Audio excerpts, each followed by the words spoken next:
Shalom, shalom. This is Hashabath Sayawan coming to you again with another lesson, and this one is called Yawam Hashabath, the day of the Shabath, and we're going to look at the significance. We're going to understand the significance and the importance of the highest of all holy days, and this is part one. It's a big lesson, so let's move on to the next slide, and you will see that I'm asking this question: what is Yawam Hashabath? And I have what it is and what it is not.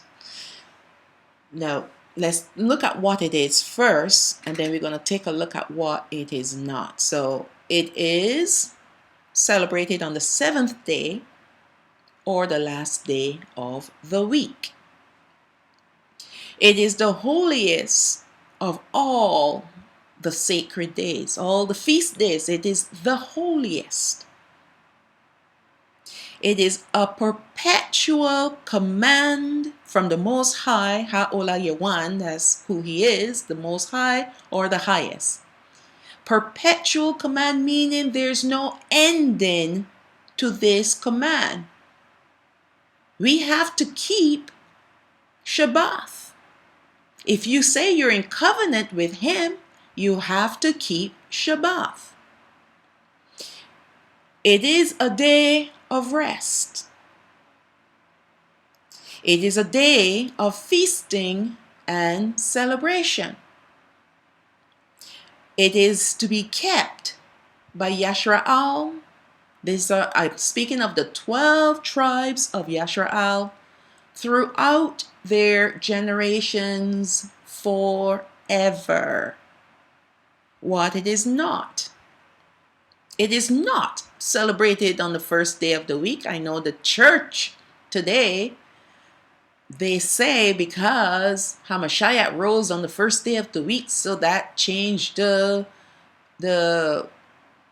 Shabath from the last day of the week to the first day of the week. They're trying to say we're commemorating the risen Jesus Christ. Right? No, He never said to change it. And Yahawah never said that this was just a temporary celebration, a temporary Shabath. Meaning on the seventh day. Later on, I'm going to change it from the seventh to the first day of the week. He never said that. No, He didn't. Where in the scriptures did He say,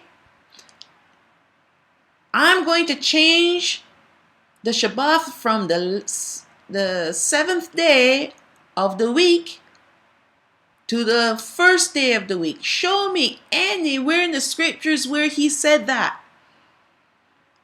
All you're going to find is that it is a perpetual command. It is throughout the generations of Yisrael. It is to be kept on the seventh day forever. Never to be changed. Who changed it? The Catholic Church. They changed it. And they're proud of this fact that they changed it from the seventh day of the week to the first day of the week. And if you doubt me, just go do your research. I did mine. It is not celebrated every day, just one day. Some people get very spiritual. Every day is Shabbat. Every day is Shabbat. So why are we fighting about this? No, it is not every day He wants. You go from the wrong day to every day, which is still wrong. Maybe you want to try to cover your bases. So that means the conditions to keep Hashabath, you're going to have to keep it every day. Wait till you see what the conditions are, what you can or cannot do. Now tell me if you will be able to do that every day. He says 6 days I give you to work. 1 day, just 1 day, is my day of rest. And I'm commanding Yisrael to celebrate this day along with me. And we're going to see why. It is not legalistic to celebrate this day.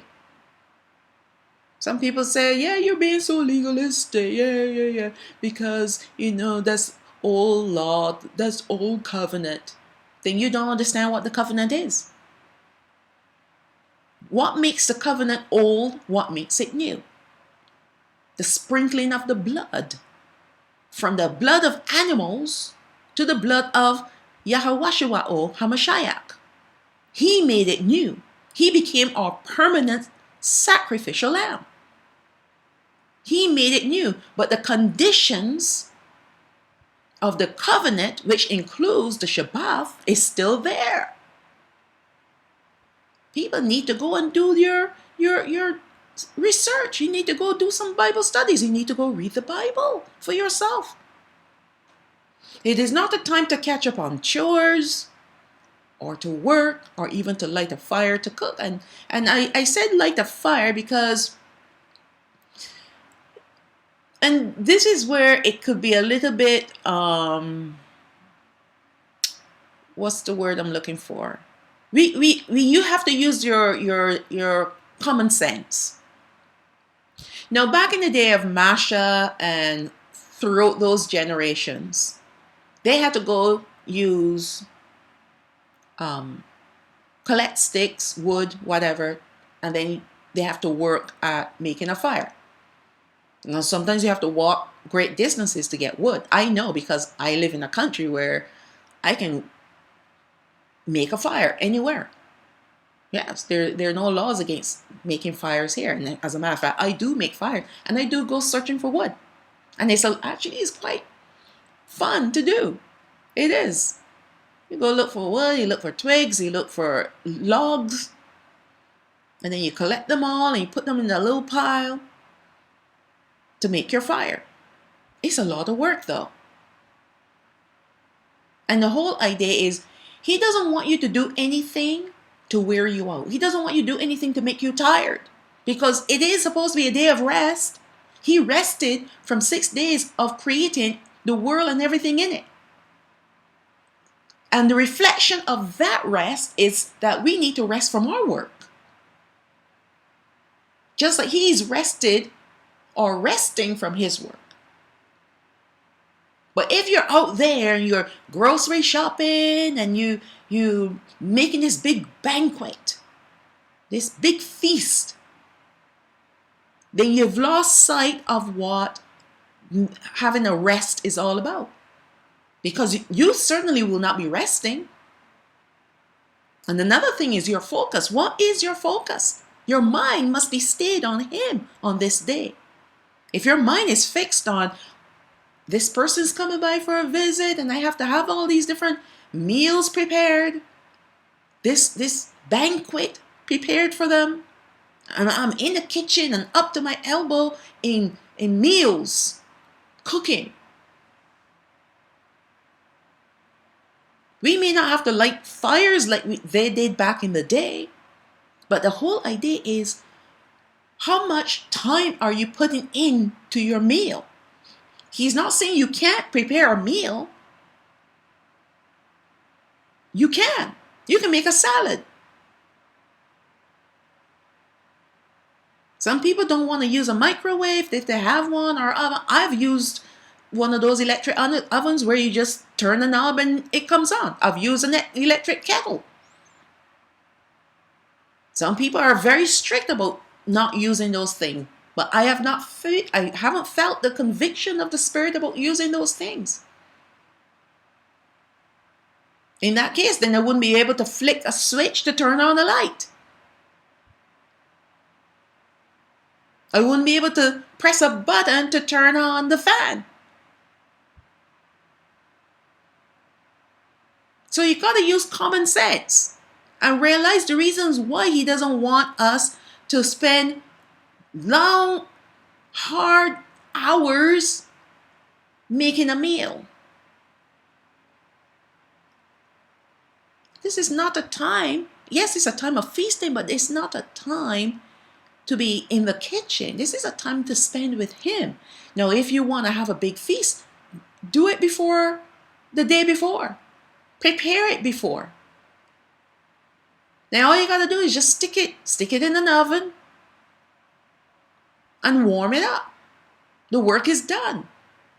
The whole idea is to stop working. And we live in a society today where everything calls for work. It is work, work, work, work, work. And we don't know how to just step back and not be always working. We don't know how to rest and relax ourselves. And not only rest and relax, but take that quality time, because it's only one day, and spend it with Him. Spend it with Him. It is not a time to fast unless instructed otherwise by Yahawah. Remember, it's a day of feasting and celebration. It was not abolished or fulfilled by Hamashiach. Not yet. But it is to be fulfilled in His coming millennial reign. Actually, when He finishes His 1,000 years here on the earth, then the eternal Shabath will kick in. And if you want to learn more about that, I did a video called the coming millennial reign of Hamashiach. Now, one thing that I missed putting here, and it just came to me as I was talking, what it is. Yawam Hashabath must be celebrated 24 hours, which includes the evening of the, say for example, the day before, because the evening before to the evening after, that would be a day, and that constitutes about 24 hours. It is not from sunrise to sunset, it is from sunset to sunset. Some people believe that Yawam Hashabath is only for the daytime hours. That is incorrect. Do your homework. 24 hours, starting from the sunset of the day before to the sunset of the day after, constitutes a day, and so it will be the Yawam Hashabath. And if you doubt me, you need to go to the scriptures and see what Yahawah calls a day. And we will look at that in a minute. So let's move on. Now, what is Yawam Hashabath? And I'm going to go in a little bit more details here. Yawam Hashabath is given to us by who? Yahawah, the highest, or Heavenly Father, Ha'aba. Because after 6 days of creating the earth and everything in it, He rested on the seventh day. Therefore, He hallowed it and He called it Yawam Hashabath. The Most High hallowed this day, meaning He made it holy, not just on the earth, but also in the heavens. Angels work, but they rest on Yawam Hashabath in the heavens. They celebrate Yawam Hashabath in the heavens. It's a time of worship. Yawam Hashabath is to be celebrated on the seventh day of the week according to Yahawah's calendar, and not the Gregorian calendar. We're going to take a look at that in later slides. He has His calendar, which was changed by the Catholic Church.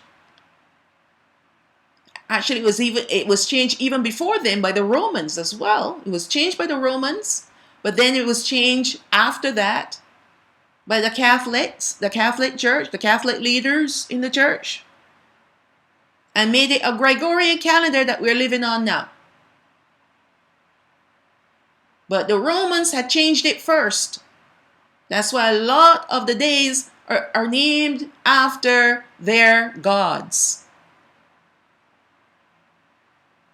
Yawam Hashabath is a day of rest and refreshing. After you spend that day with him, you're supposed to feel spiritually refreshed. You're supposed to feel sanctified, because this is the day that he sanctifies us. Why does he sanctify us? Because we purpose in our hearts to celebrate this day with him. We've set this day apart from all the other days of the week to spend with him. And when we do that, he in turn sanctifies us. So we're getting not only physical rest, but we are getting spiritual rest. And there's a cleansing that comes through our bodies, our spirit. So now we are refreshed to start the week all over again. We are battling spirits, demonic spirits and forces, even greater now than it has ever been. And especially Yashraal, especially the 12 tribes of Yashraal, the southern kingdom and the northern kingdom. I'm more concerned about the southern kingdom now, because they're the ones that are they're facing the greatest dangers right now. And if there's a time for us to be worshiping and seeking and be uplifted and built up and protected by Ha'aba, that day is on the Shabath day, Yawam Hashabath. That's the time we need to come to him and allow him to rejuvenate us, to quicken our spirit, to strengthen us for another week of battling against spirits. No wonder people are feeling so weary in their souls, because you go week after week after week, month after month, year after year, without a refreshing from the spirit, from Ruach HaKadosh. He understands that we're living in some very dark, evil, wicked times. And he understands that we need a refreshing from him. And he says, come to me. Come to me and let me refresh you. But people are like, no, that's being legalistic. I'm being religious. No, I have to work. All kinds of excuses. And that's why they're weary to the bone. And they have very little energy, if any, left to fight the battles that are out there. Continuing 4, no work of any kind is to be done on this day. You're not supposed to be working. People say, I have to have a job so that I can pay my mortgage, so that I can pay my rent, so I can do this and I can do that. Well, if you're living in Babylon, yes, you will. Because Babylon dictates that you need to pay them rent to live in their houses. You need to pay your mortgage. You need to pay your car payments. If you don't, they come and take it away from you. And because your heart so loves those things, you can't let go of them. For the sake of Hamashiach, for the sake of Yahawah, for the sake of your covenant with him, knowing full well that he will restore to you greater things than those things you have lost. If you know what's coming, if you really understand what is coming down the pipeline, you will quickly cast those things to the curb and say, I need to get right with the Most High. Starting with repentance and getting my head back into the Word, praying, fasting, and celebrating his Shabbat on the day that he has declared it to be, which is the 7th day. You think that you need to work. Really, you don't trust the Father to provide for you. You don't trust the Father to lead you in a way where you can make an income, though it may be, yet you will survive. But you don't want to do that. You want to live big.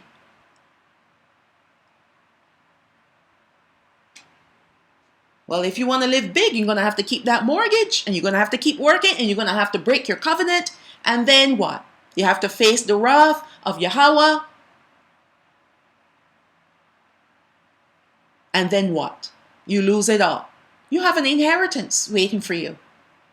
An inheritance that is greater than anything that you could ever think of. It's just that you can't see it. You don't know what it is. And because you don't know what it is, you want to throw it in. Throw it away. Just like what Osha, which is Esau, threw away his inheritance for a bowl of peas. He was hungry. And that's how we are. Fleshy. We want to submit to the flesh, the fleshly desires. We don't want the spiritual things. The spiritual thing is nothing. Just like our forefathers. What's this manna? This light bread. We want the bread of Matzarayam. We want the bread of Goshen. We want the bread of Egypt. That's bread. It sticks to your ribs. That's real bread. It's heavy. You feel it like rocks in the bottom of your stomach. But this light bread, what's this stuff? What's this? And yet they were satisfied when they ate it.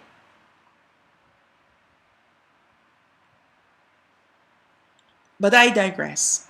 I always do. Number 5. Yawam Hashabath is a day for Ha'olah Yawan's people called Obarai Yashra'al. And now I'm using our language. It's called Obarai, and I did a lesson on that. The Ha'obarai language of Yashra'al. You can go check it out. And names and titles, I use our language. So Obarai Yashra'al is Hebrew Israelites. So I'm talking about the true Hebrew Israelites, not the fake ones that walking around with costumes, creating problems for the true Obarai Yashra'al. Those are the fake ones. The ones out there creating problems, mouthing off.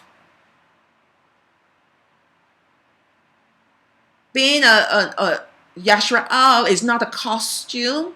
It's a lifestyle. It is a covenant with Ha'abah. That's who we are. A peculiar people. We don't need to go and make trouble to be noticed, to be accepted. We are already accepted by Him when we walk in His commandments and we obey Him. He's the only person that we should be concerned about, not the rest of the world. The world never liked us. So you walking around marching with your costume on, thinking that I'm big and I'm bad, so be afraid of me. All you're doing is making bad for the true Yashra'al. And that's the intention. That's the intention. Make them look bad. So it's for us, the true Obarai Yashra'al, to observe perpetually, meaning forever and ever and ever throughout their generations. And I have it repeated again, which means forever and ever. 6. Yawam Hashabath is a day of feasting and celebration. No fasting is allowed on this day unless otherwise instructed by Yahawah. Yawam Hashabath is a sign of our covenant, the old and the new, between Yahawah and Yashra'al forever. It is a token, a sign Without Yawam Hashabath, how can you prove that you are in covenant with Yahawah? This is the sign, along with other things. But I've covered those other things in another lesson I did called Our Covenant, which is another detailed lesson. But we need to keep Shabath because of the covenant that we have with him. If you say you're in covenant with him, then you have to keep Shabath. There's no ifs, ands, or buts about it. Number 8. Yawam HaKadash is also a prophetic event. It is. All the feast days are prophetic events. And it will be fulfilled when the millennial reign of Hamashiach is completed. Let's move on. Now, Yawam HaShabbath was given to us by Ha'olah Yawan, the highest or the most high, because after 6 days of creating the earth and everything in it, he rested on the 7th day. So let's go to some scriptures to find where this came from. Bara'ah Shayath, which is the book of Genesis, chapter 2, verse 1 to 3. Thus the heavens and the earth were finished, and all the host of them. And on the 7th day, Elohim ended his work which he had made. And he rested on the 7th day from all his work which he had made. Now, Elohim, the Hebrew, the one in the country called Israel, they call him Elohim. That is not his title. His correct title, according to our language, is Elohim, which means ascended glory. Ascended means on high, because that's who he is. Glory on high. And Elohim, verse 3, blessed the 7th day and sanctified it. He made it holy, because that in it he had rested from all his work which Elohim created and made.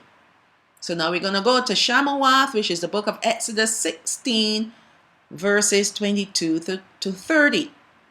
And it came to pass that on the 6th day, they, meaning Yashrael, gathered twice. Now they're already in the wilderness. They gathered twice as much bread, speaking of manna, 2 omers for one man, and all the rulers of the congregation came and told Masha, right? In the English is Moses, or the Hebrew is Moshe, but the correct name is Masha. Even in the Hebrew, he is called Masha because Masha means to take out of water. So this Moshe, I don't know where this comes from. Verse 23, and he said unto them, this is that which Yahawah had said, tomorrow is the rest of the holy Shabath, and unto Yahawah. Bake that which you will bake today, and seethe what you will meet. You will seethe, make your stews, boil what you need to boil. And that which remains over, lay up for yourselves to be kept until morning. So he's telling them the day before Shabbath, you will get twice as much manna than you would normally get. And that's because you're gathering for 2 days instead of 1. He said all the work that you need to do in cooking and baking, do it before Shabbat starts. And it will keep, because this is the blessing, hallelujah. This is the blessing of Yahawah upon his children who obey him, that he will keep what you have. He will keep what you have. He said, laid up for yourselves to be kept until morning, because what he said to them previously, do not collect extra manna and don't try to store it for the next day, because if you do, it will turn to worms. And that's what happened to a few, because our people are so stubborn and pig-headed sometimes, they do not listen. There's always a handful of people that will do the opposite of what they're told to do. So they went and they collected extra manna, and the next day it stank. It turned to worms. So now they're collecting twice as much on the day before Shabath. And people are concerned, so they took it to Masha. Masha says, okay, I told you, you will collect twice as much because you will not be doing it on the Shabath. So what you collect today is for 2 days. It is for today and it is for tomorrow, which is the Shabbat, starting from the evening off, because they used to collect the manna first thing in the morning. So they're not going to get manna next morning because that's Shabbat.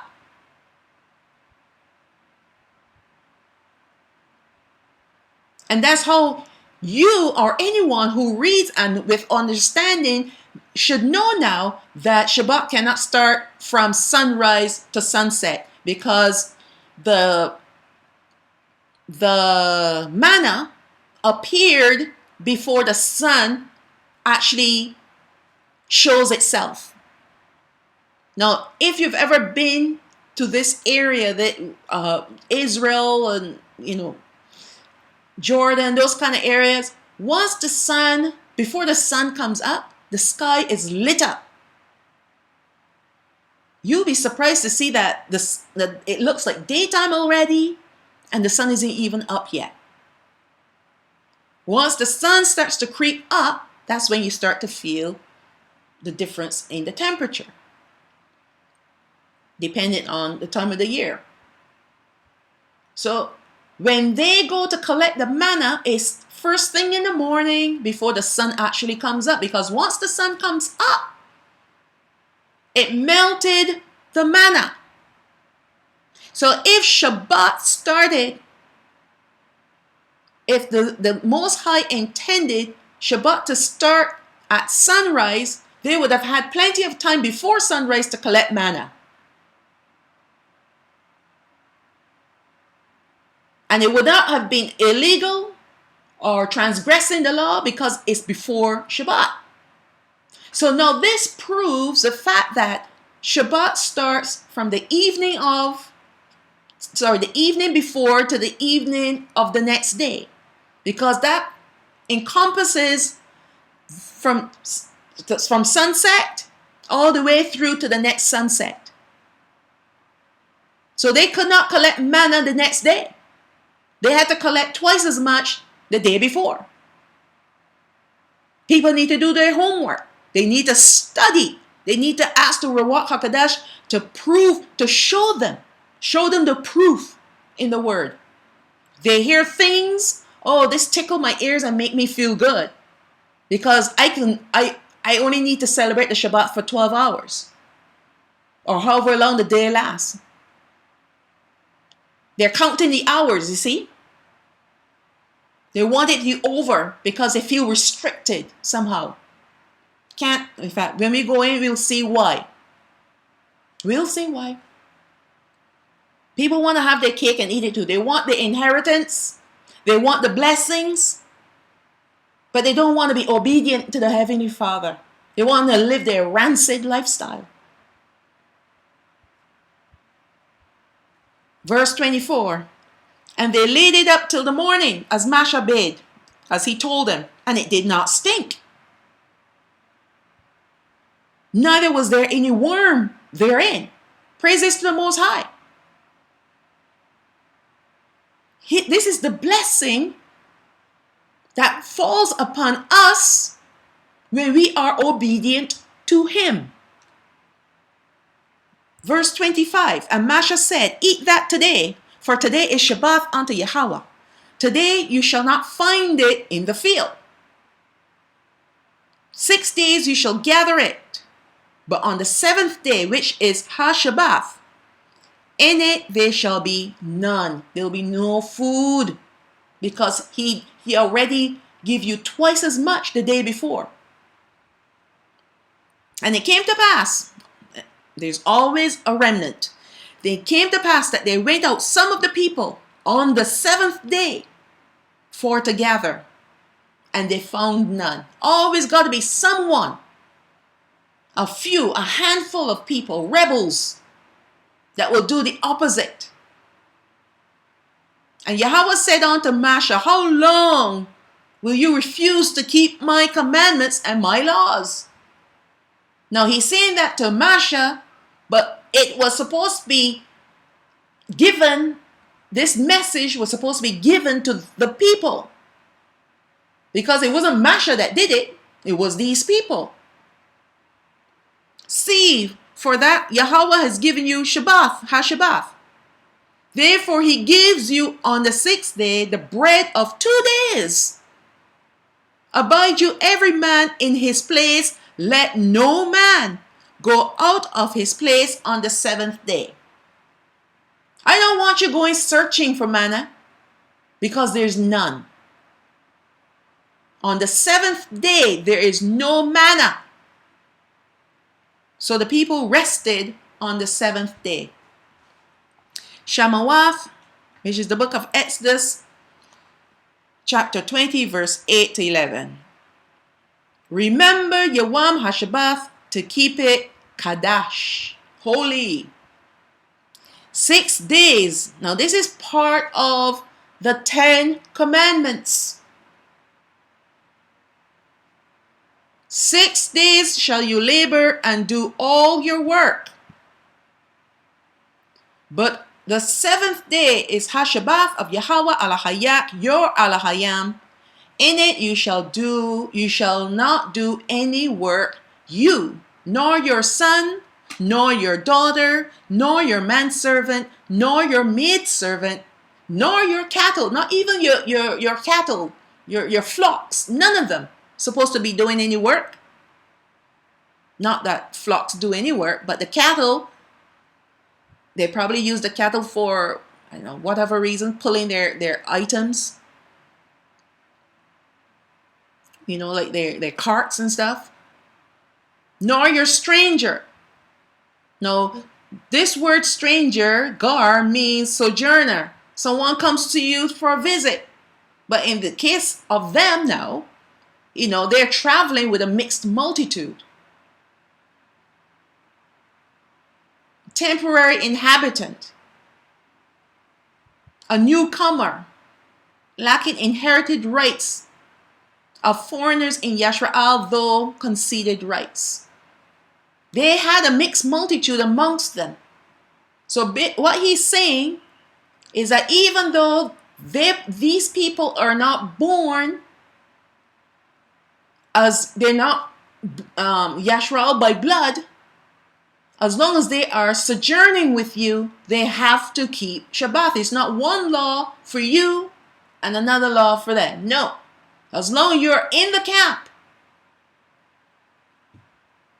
you have to keep Shabath. So if you have a friend coming over, spending the night, they have to keep Shabath. It's better to say, hey, this is my Shabath, so unless you want to come and share Shabath with me, but here are the things that I can and cannot do. And we'll talk about that a little later, because people want to still enjoy their everyday things that they do, and you can't do that. And you might think, oh, you're being so strict and so restricted, so like religious. Well, no, this is supposed to be a day for him.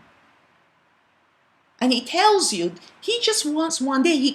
We have 7 days, 6 days to do everything we want to do. Anything we want to, within reason, of course. But the 7th day is for him.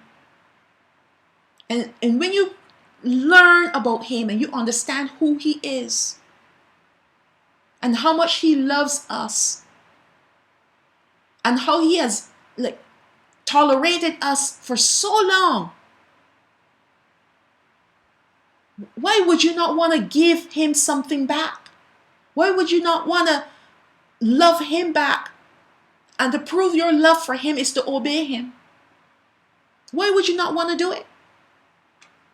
Why would you want to get out of this as if you're in a prison? You're not in a prison. This is freedom. Freedom to roam within within his glory. Because Shabbat was not given to everyone. It's only been given to Yashraal. And that is a privilege. That is an honor.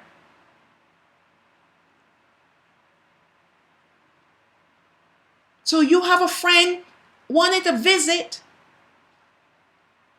and spend the day, let them know this is going to be my Shabbat.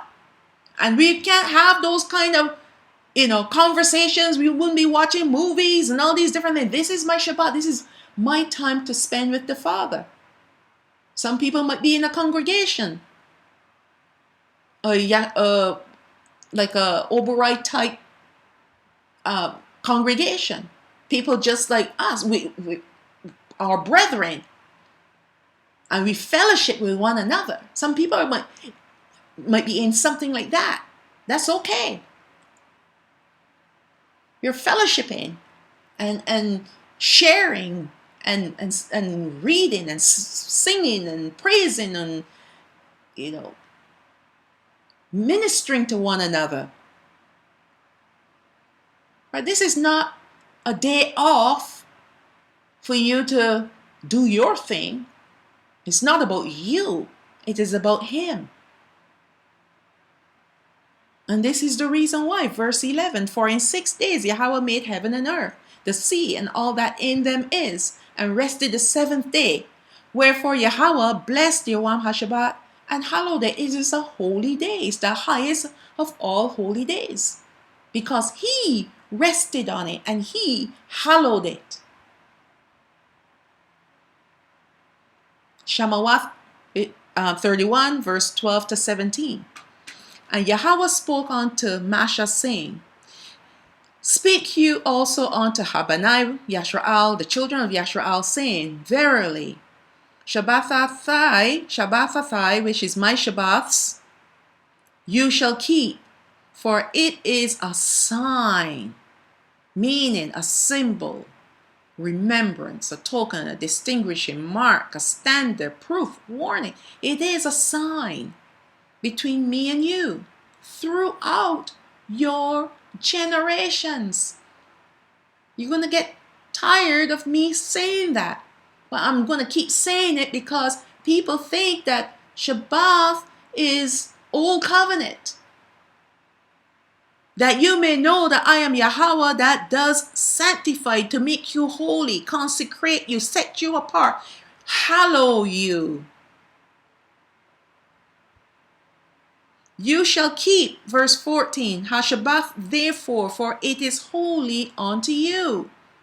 Everyone that defiles it shall surely be put to death. For whosoever does any work therein, that soul shall be cut off from among his people. Now that's how serious he was back in those days with Masha. Because he knew who he was dealing with. He was dealing with a bunch of rebels. And if he was doing it today, all of us would have been dead, including me.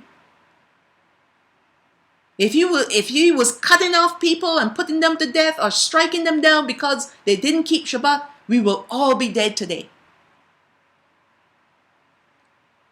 Because the knowledge that I know now, I wish I knew then. But I was keeping Shabbat. I was part of the church. I was celebrating my Shabbat Sunday, and it was only for a couple of hours in the day. And I was doing my own thing. So I wasn't really keeping Shabbat. The church tricked us into thinking, hey, this is your day of rest.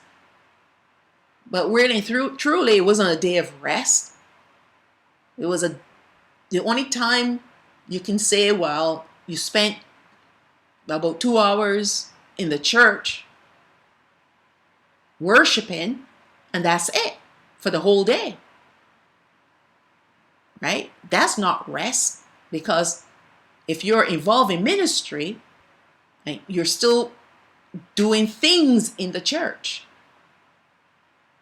And it became very wearying because You're not doing it for the right reasons, and you're doing it under the wrong spirit. And that's why ministry for some people is very wearying. I've heard pastors saying, I have to retire because this is draining me. They go in retirement. When in fact, if you have a calling on your life, it's forever. But no, they have to retire because they say, I've had enough. This is too exhausting. But the reason why it is exhausting for them is because they're under the wrong spirit. And they're dealing with spiritual battles left, right, and center. And they don't have the Ruach HaKadosh to refresh them. They're celebrating the Shabath on the wrong day. Sunday, the first day of the week. How can he oblige that? Just because you're a pastor or you're a bishop or you're whatever you call yourself, you think he's going to oblige you and say, well, he has the day wrong, so let me just bless him and sanctify him and make him holy because at least he's keeping a day. No, he does not say that. But what he will do is that he will what I'm trying to say is that he would he would not allow the fullness of the onslaught to be released on you.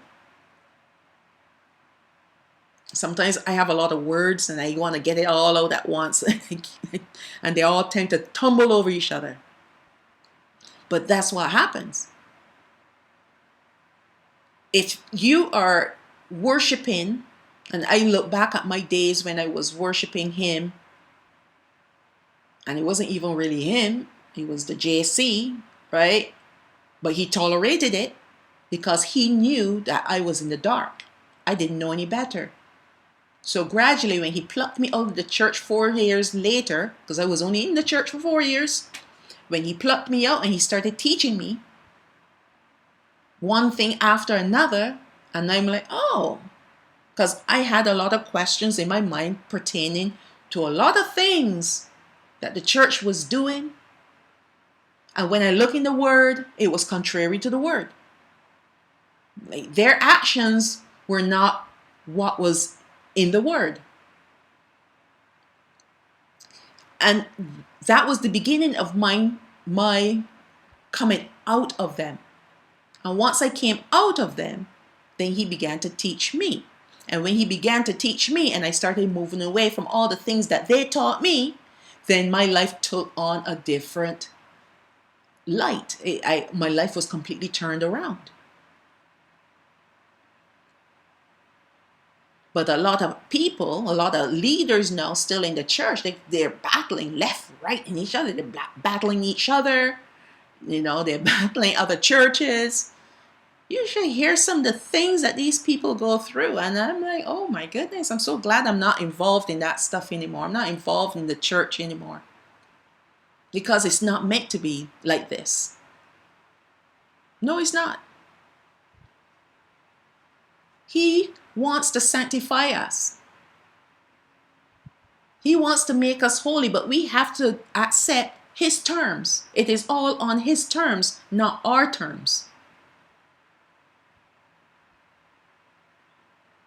And thankfully, he does not strike us down because he understands that we have been scattered.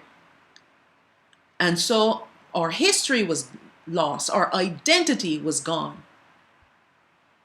But now he's awakening us, and we still want to continue on that old path that we was on when we were in a church. Except we're not in a church. We're in a Hebrew Israelite camp, and we're doing the same things.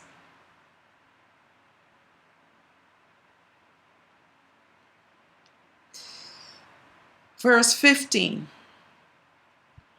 And you know what? From here on, because you have the knowledge, you have no excuse. You can be and will be cut off unless you repent and do it quickly. He's going to cut off his people. That's why I understand now why only a remnant is going to come out. Because only a remnant will obey him. He's not bringing out a multitude. He doesn't need a multitude to perform his plan and his purpose. He just needs a remnant. Remnant of the righteous Yashrael from both kingdoms. Verse 15, 6 days may work be done, but in the seventh day is Hashabath of rest, holy to Yahawah. Whosoever does any work in Yawam, Hashabath, the Shabath day, he shall surely be put to death. We're not experiencing that now. We're not experiencing his judgments now. And that's why a lot of us think that, well, we have grace. That's the reason why, grace covers us, and, so we can keep on doing what we have to do, and all we have to say, we're sorry, but we can keep doing it, and, but we haven't faced him as a judge as yet. But he is biding his time with us. He is. He is biding his time with us, because when he is ready to separate the sheep from the goats, and he will be doing it soon, dealing especially with the southern kingdom first, then no one can say, well, I didn't know. He is going to allow you all the time. He's going to give you all the time. And he's going to give you the word. He's going to speak to you through his spirit, his Ruach HaKodesh. But he's not going to act yet. Because at the day of judgment, you cannot say, I did not know. Because he will say, well, I told you.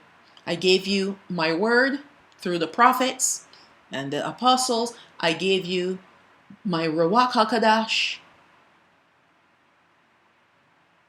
What more do you want? I gave you my son, even. What more do you want? You had more than what your forefathers had.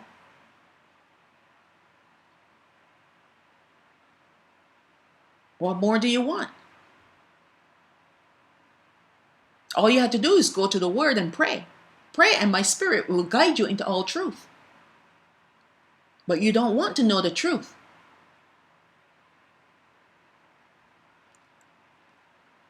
And that's why we feel, let me just change that word, not we. Some people feel that he's grown weak. Maybe he's sleeping. Maybe he's tolerant of my bad behavior. In fact, they don't even see their behavior as bad behavior. You just feel like I did it and I got away with it, and I can do it again. Some people do things in secret and think nobody can see me doing it, so that means it's okay. But he's recording. He's keeping diligent records. He sees all things. And he already knows what you're going to do before you do it. So nothing that you've done, whether in secret or openly, is a surprise to him. But he's keeping close and he's keeping diligent records of your doings and even what you say. He's keeping record. He has books in heaven. Verse 16. Wherefore Habanai Yashrael shall keep Hashabath, to observe Hashabath throughout their generations for a perpetual covenant. Let me read that again. To observe Hashabath throughout their generations, meaning from generation to generation to generation to generation to generation. There's no end to that, to their generations. It is forever. For what? A perpetual, a forever covenant. That's why it's so important. We can't just ignore the Shabbat and expect to keep covenant with him. Now, some people think, well, when we go to the wilderness, we'll be able to reestablish our covenant with him. He can set us straight, set the record straight with our language and the Shabath and all these different things. If you're waiting for a wilderness, you're going to wait for a very long time, and your wilderness will become hell. And then when I say hell, I'm talking about the lake of fire. If you're here and you are aware of who you are, you are of the southern kingdom. And if you are of the southern kingdom, which is made up of the 2.5 tribes, he is regathering them first. The wilderness is meant only for the northern kingdom. They're the ones that are going to come out from the countries that they've been living in and been indoctrinated into their worship, other religions. They're the ones, they still don't know who they are. You got people from these camps talking about, oh yeah, the North American Indians and all these different people are our people. No, they're not. No, they're not. The northern kingdom will wake up when we are gone. Go and watch my video called The Chariots of Yashrael. He's sending his chariots for the southern kingdom. And I said Yashrael only because we're part of Yashrael. We're 2.5 tribes of Yashrael. But the kingdom is called the house of Yahawah. We're the ones that are going to leave. And if you want to know where, you got to watch the video, because it'll take me too far off track to explain it to you. But the wilderness, and I will say this, the wilderness where the house of Yashrael, which will be made up of the 9.5 tribes, they're the ones that will have to go through the wilderness on the second Exodus, because they are lost. They've been lost in 721 BC, 721, 722 BC. And they left and went over the Euphrates, the river Euphrates.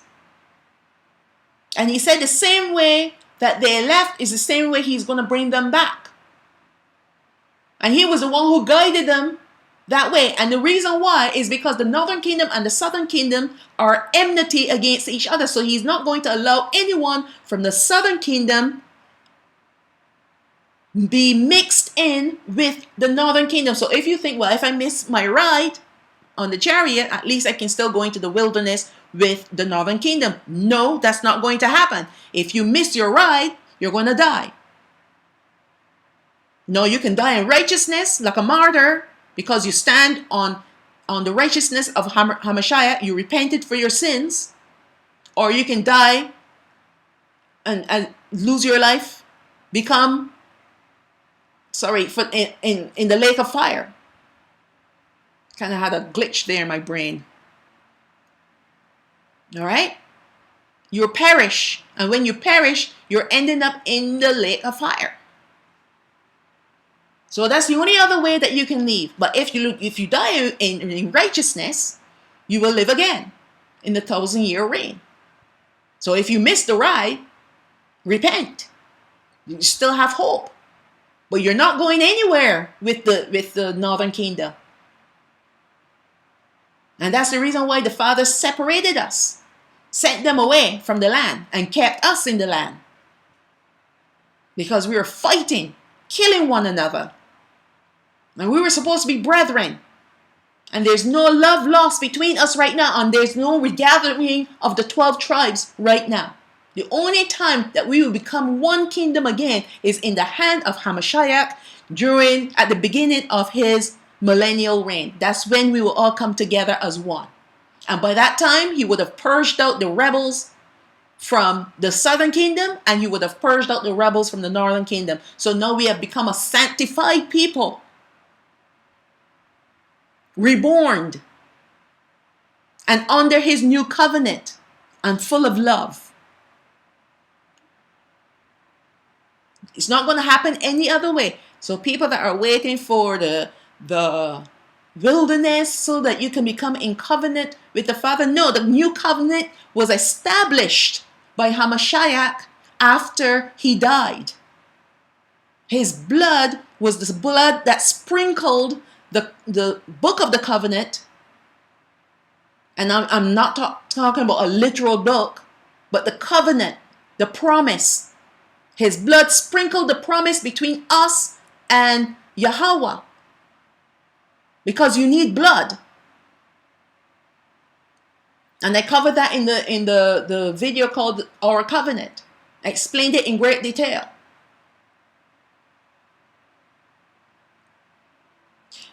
And because he did that, we now can be in covenant under the new covenant of Hamashiach.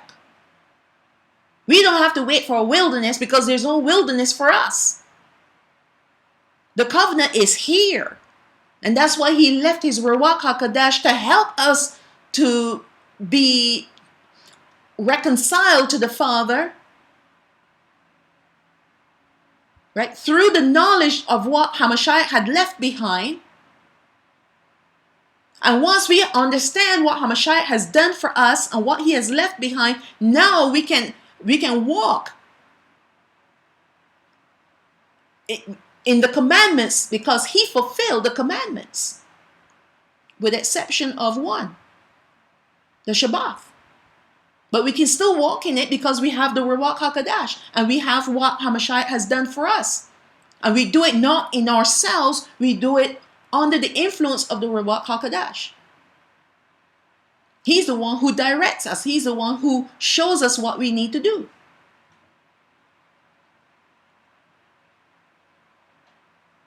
If you think you can do it on your own, you're sadly misinformed. We need the Ruach HaKodesh and we also need Hamashiach. But right now, we have the new covenant. And if we are not under the new covenant, you're trying to exist as a new bottle under the old covenant. And when you do that, you're going to burst. Something's going to be destroyed. New covenant, new bottle.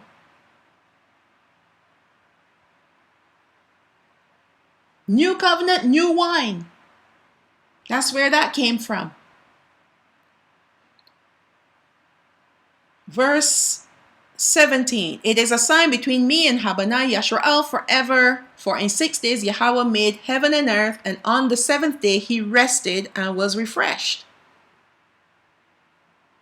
Shabath 35 from verse 1 to 3. And Masha gathered all the congregation of Habani Yashrael together and said unto them, These are the words which Yahawah has commanded that you should do them. 6 days shall work be done, but on the 7th day there shall be to you a holy day, a Shabath of rest to Yahawah. Whosoever does work therein shall be put to death. You shall kindle no fire throughout your habitations upon Yawam Hashabath. I explained that already. Bamadabar, which is the book of Numbers 15, verse 32 to 36. And while Habanai Yashraal were in the wilderness, they found a man that gathered sticks upon Yawam Hashabath. And they that found him gathering sticks brought him unto Masha and Ahawaran, which is Aran, and unto all the congregation. And they put him in war. They put him in a holding cell, because it was not declared what should be done to him. And Yahawah said unto Masha, the man shall be surely put to death. He broke Shabath. He went collecting sticks because he was planning on building a fire. All the congregations shall stone him with stones outside the camp.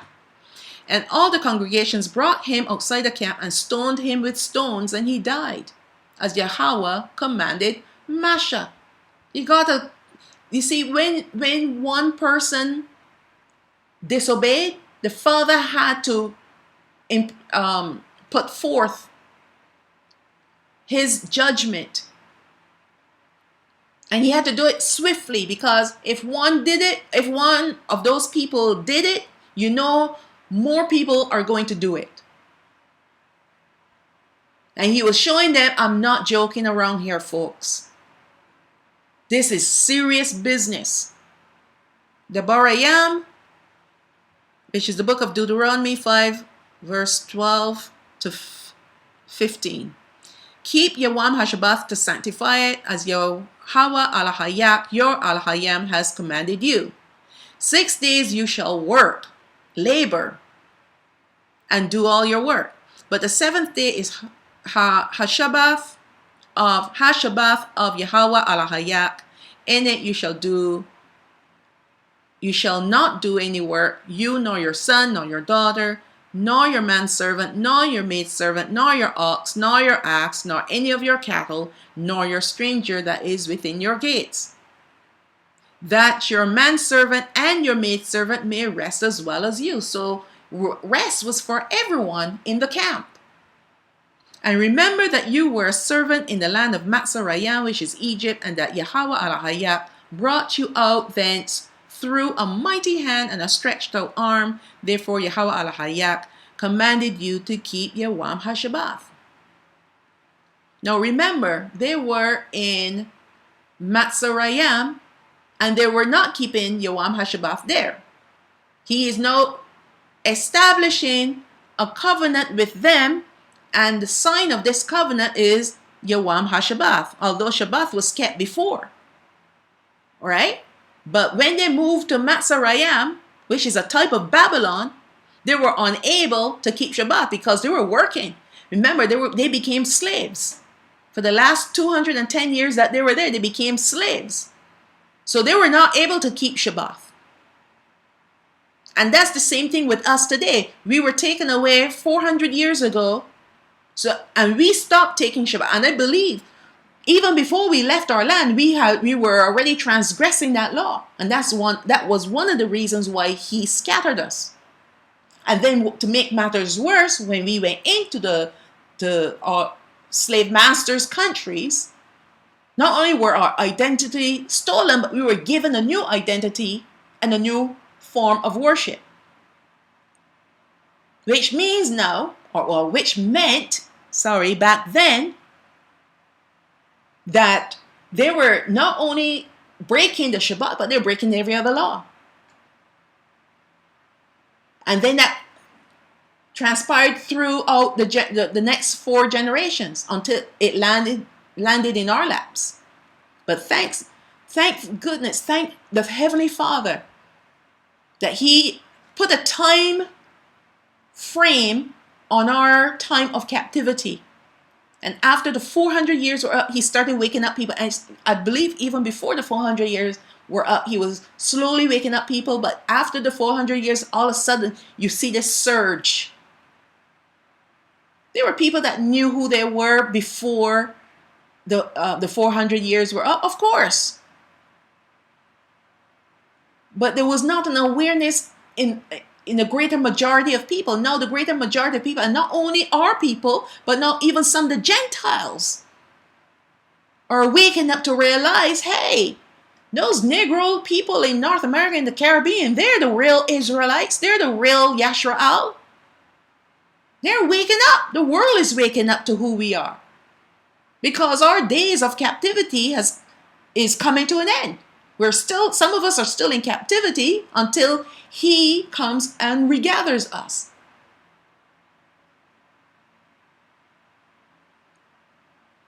But the actual 400-year curse is over.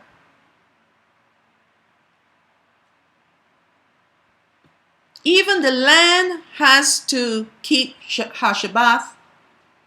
When Habanai Yashraal arrived in the promised land, which was the land of Yashraal, they had to observe Hashabath for the land. So not only people had to keep Shabbat, but the land that he called Yashraal had to keep Shabbat as well.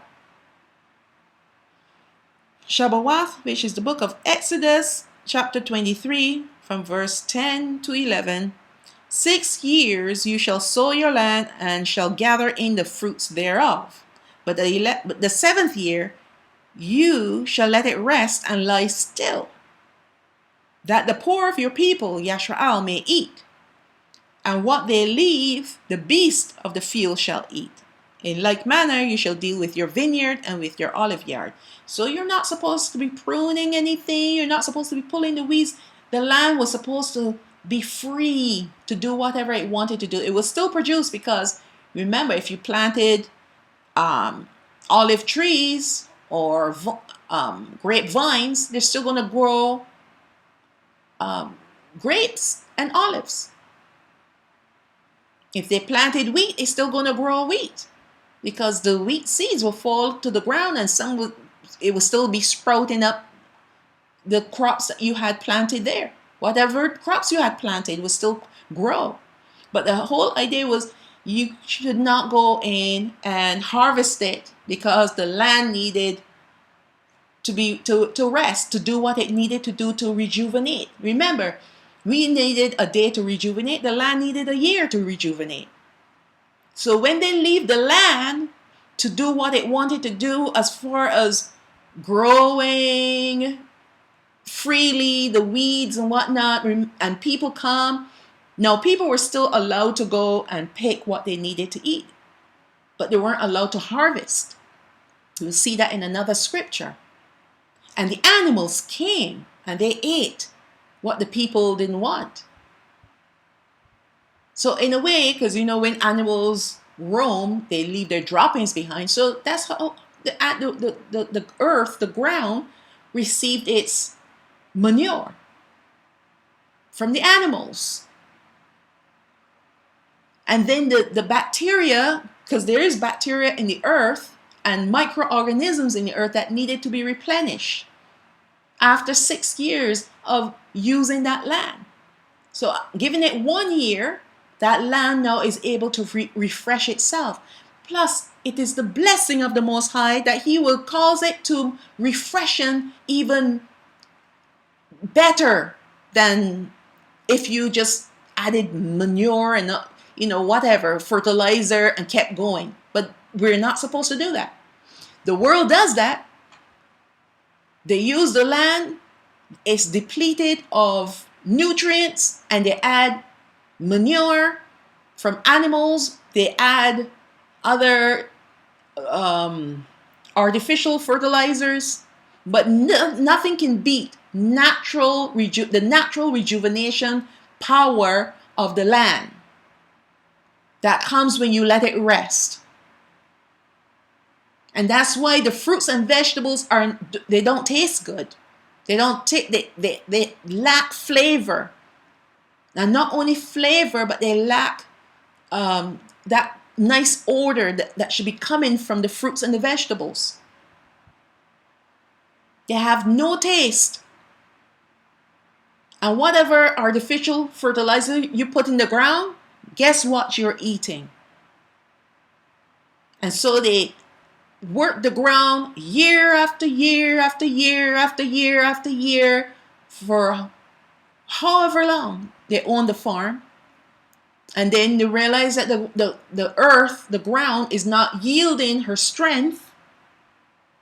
The numbers of the crop, the volume of the crop starts to diminish. So now they have to add more stuff, more chemicals. But we're supposed to be a different people. We have to rest. The land that we came from, remember, he took the soil of Eldan and created Adam and Hawa. We came from the land, so the land needs to rest. Let's go to Wayakara'ah, the book of Leviticus 25, verse 1 to 2. And Yahawah spoke unto Masha Bahar Sinai, meaning the mount of Sinai, saying, Speak unto Habanai Yashrael, the children of Yashrael, and say unto them, When you come into the land which I give you, then shall the land keep Shabath unto Yahawah. 6 days you shall sow your field, and 6 years you shall prune your vineyard and gather in the fruit thereof. But in the 7th year shall be the Shabath of rest unto the land, Shabath for Yahawah. You shall neither sow your field nor prune your vineyard. That which grows of its own accord of your harvest you shall not reap. Neither gather the grapes of your vine undressed, untrimmed, for it is a year of rest unto the land. And Hashabath of the land shall be meat for you, meaning food for you. For you and for your servant and for your maid and for your hired servant and for your stranger that sojourns with you. And for your cattle and for the beasts that are in the land shall all the increase thereof be meat, which is food to be eaten. So the land, although the land is at rest, whatever food is growing, you can freely go and pick, but you cannot harvest.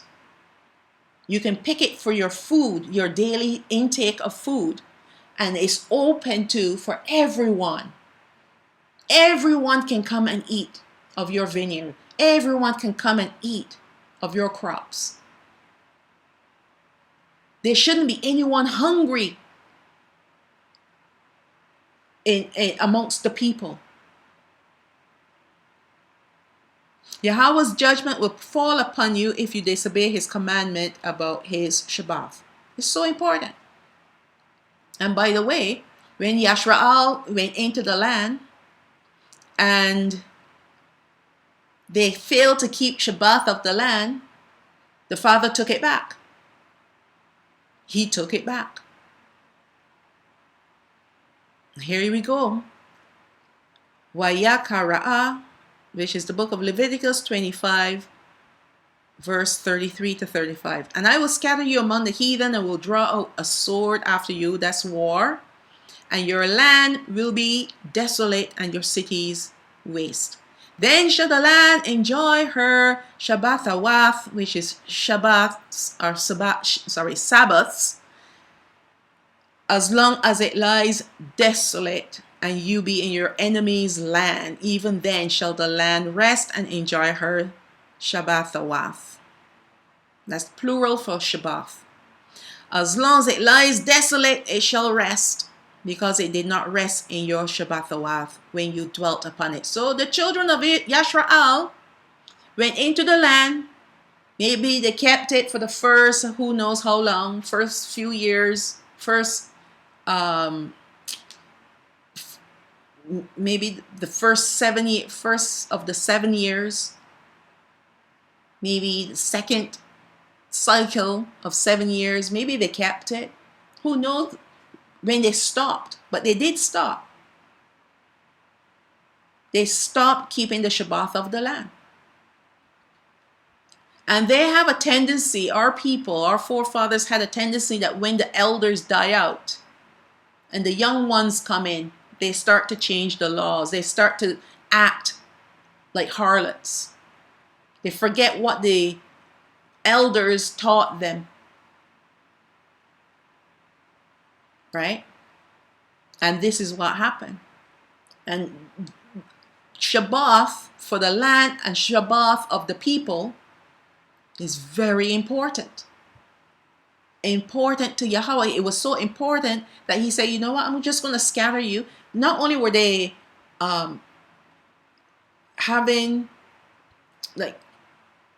transgressing his law about worshiping other idols, pagan deities, But they were doing this too.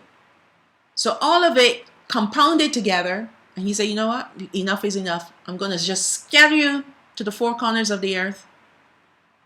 Started with the northern kingdom first. They were gone long before us. And then we were the ones that were scattered even farther afield. Because it's from reading the scriptures, we were even worse than the northern kingdom. We were worse. And he said, my land must have its Shabath.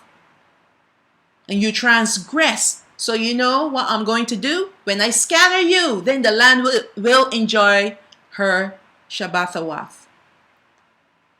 She will.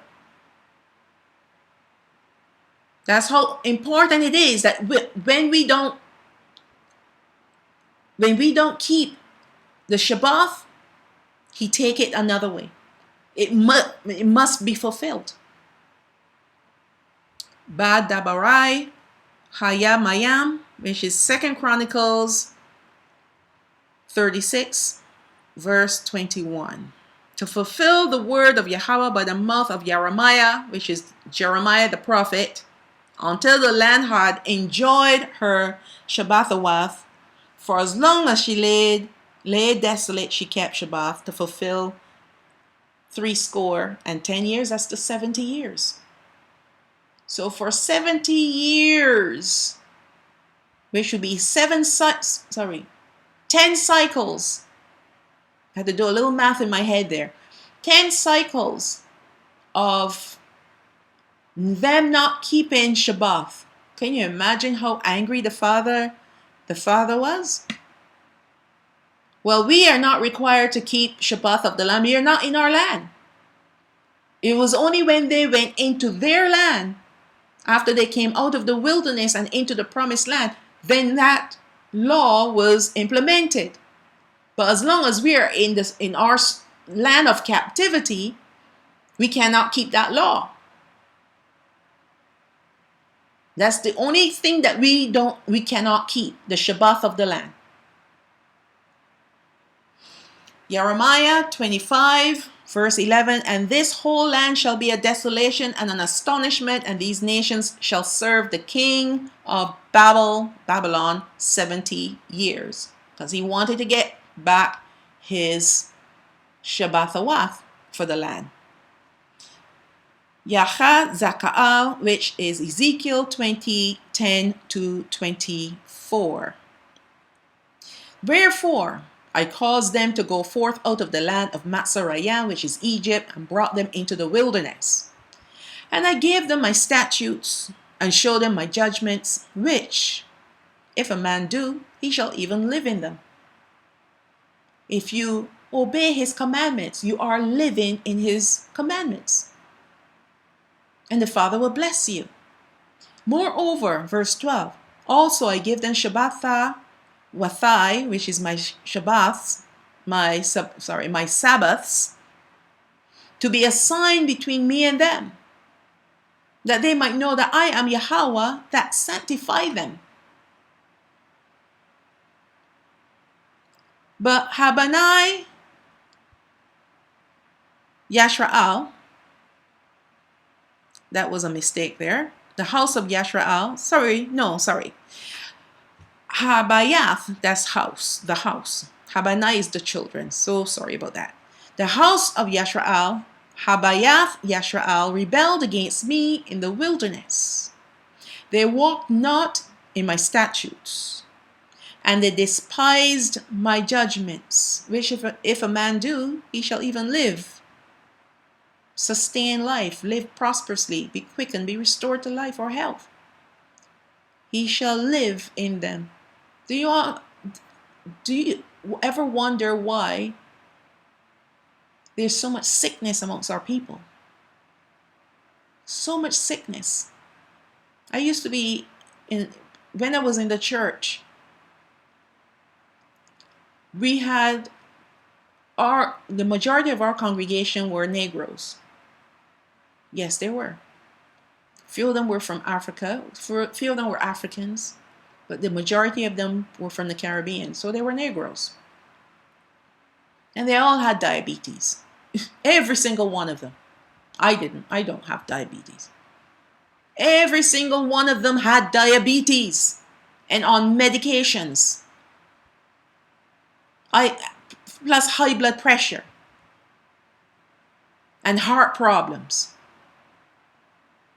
And I wondered about that. I'm thinking, these are leaders in the church, and they come to church religiously for the last 30 years of their life. And it looks like that instead of them being prosperous in their health, they're literally withering away and living on medications. And I wondered about that. I don't take medications, praises to the Most High. And I give all praises to Him. I do. But I always wondered about that. And that was one thing that woke me up about the church. I said, this entity and this person that we worship, where is his blessing? Where are the blessings that he's supposed to be pouring down on us? Good health, strength, enough money in your pocket to get by. You don't need to be rich, but you need to get by. And I see a lot of them struggling, including me. In fact, I was probably the worst of the lot. And that's why I started questioning JC. I said, what's up? I give my life. I turned away from my old lifestyle to worship you. And all I'm getting is kick in the teeth here. My pocket is always empty.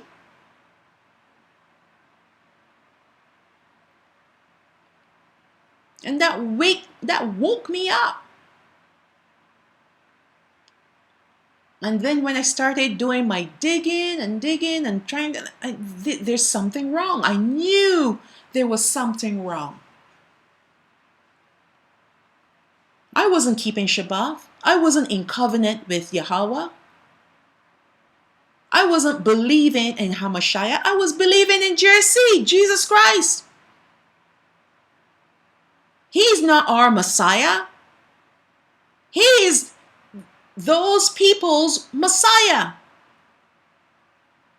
He looks like them. He doesn't look like me. He looks like them, our slave masters, the ones from the UK, the ones from America, the Caucasian looking ones with the light skin and the light hair and the light eyes. That's what their Messiah looks like. It looks like them. He looks like them. And yet I'm praying to him to help me. And he's not helping me up. He's helping me down. Because I'm scraping rock bottom year after year after year. I'm like, what is up with this? Something is afoot. And I had to ask a question why. And I dared to ask a question why, because many of our people are afraid to go against this JC because they think that he is the Messiah. Try telling them that he's not Caucasian, that he's Negro. They're going to think that you're crazy. In fact, they will say you're crazy. Completely brainwashed. And yet they're sick in their bodies. I'm watching friends that call themselves devoted believers, devoted Christians, worshiping JC, and they're sick in their bodies, got to go on medications for life. And they don't question why. You just think, well, I'm under a lot of stress and this and this and that. And there has to be another reason, because sicknesses, they are spiritually influenced. There's something diabolical about sicknesses. They don't want to go that way. They just think, okay, I'm sick. I go to the doctor and he will fix me up. with medications. Pharmakia, which is witchcraft. So you go from the frying pan and into the fire. Anyways, let me move on. No wonder my videos go so long. But I was wroth. Sorry, let me go back to restored in them. So verse 13, continuing on. And Shabathawathai, my Shabath, my Sabbaths, they greatly polluted. Meaning they broke them. They did all the things I told them not to do. Then I said I would pour out my fury upon them in the wilderness to consume them. Right? So even in the wilderness, they were breaking Shabath. Just like that man collecting sticks. But I was wroth from my name's sake, that it should not be polluted before the heathen in whose sight I brought them up. He brought them out in the sight of all the nations that were in the area. There were lots of other nations all around watching them and afraid of them because of Yahawah. They saw what he did to Matzarayim in the Red Sea. And he would have loved to just strike them all down. But he said, no, no, no, no, no. I brought them out and I don't want the nations to see me punishing them, punishing all of them. I'll just deal with a small portion of them at a time. Because at the end of the 40 years, these rebels will be gone. And that's what he did. Every year he struck them down until there was none left, except the children. And two that were not rebellious, and that was Yahawah, which is Joshua and Caleb. Verse 14, but I wrought for my name's sake. Okay, verse 15, yet also I lifted up my hand unto them in the wilderness, that I would not bring them into the land which I had given them, flowing with milk and honey, sweetness, richness and sweetness. That's what the milk and honey is. Richness, meaning it was going to produce the best food, and sweetness, which is the glory of all lands. Almost like the Garden of Eden, the Garden of Odan. 16, because they despised my judgments and walked not in my statutes, but polluted my Shabbathawathai, which is my Sabbaths, for their heart went after their idols. Now the reason why this word is so long, with our language, instead of a word meaning my, that would go in front of the word, for example, my statutes, or my Shabath, or my Shabawath, which would be Sabbaths plural, the word for my goes at the end of the word. It will go at the end of the word instead of a separate word before. The pronoun will go at the ending of the word. So Shabbathawathai is my Shabawath. Right? Shabbathawath.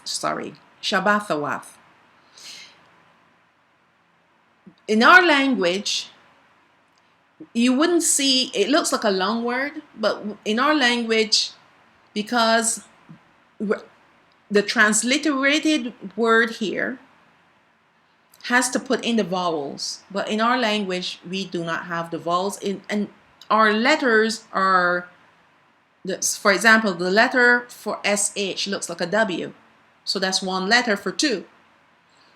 And the one letter Sha, which is, it's actually one letter, right? And then the Ba is another letter, and then the Tha is another letter, and then the Wa is another letter, and then the Tha is another letter, and then the Ya, without, you drop the A at the end, is another letter. So when you put it all together, it might just be about 5 or 6 letters. But in the English, is the English transliterated form now, it looks like this very long word. And sometimes it throws me off, because my brain is working overtime right now. So I may have to repeat it once or twice because it's not a word that I use over and over again. But I think later on in the slice, I just put my Shabathawath instead of Shabathawathai because it gets to be a mouthful. For their heart went after their idols, right? Because they despised my judgments and walked not in my statutes. Their hearts went after who? What? Their idols. Idolatry again. You see, idolatry will always draw you away from the commands of the Most High. He will draw you away from the covenant. He will draw you away from the sign of the covenant. He will draw you away from Yahawah. He will draw you away from Hamashiach. And these are the things that we need to stay in covenant with Yahawah. When your heart is divided between him and anything else, you're going to go after the anything else. He always will lose out because you're divided. Verse 17, nevertheless, my eyes spared them from destroying them, neither did I make an end of them in the wilderness. But I said unto their children in the wilderness, walk you not in the statutes of your fathers, neither observe their judgments, because they had their own judgments. They had their own statutes. They were following their own, doing their own thing, following their own ways. Even though he already gave them statutes, righteous judgments.